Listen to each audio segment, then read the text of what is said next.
1, 2, 3, 4.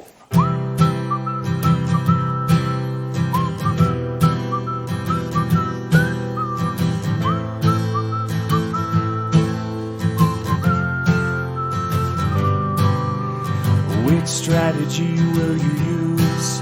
When you count dominoes, which will you choose? What do you have to lose? Here are 5 you can do.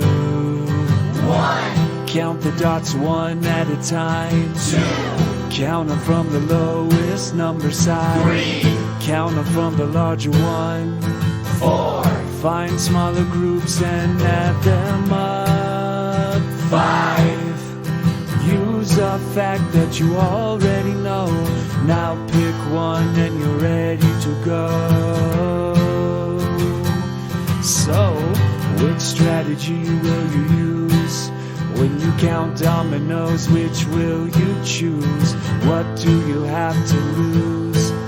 Here are 5 you can do.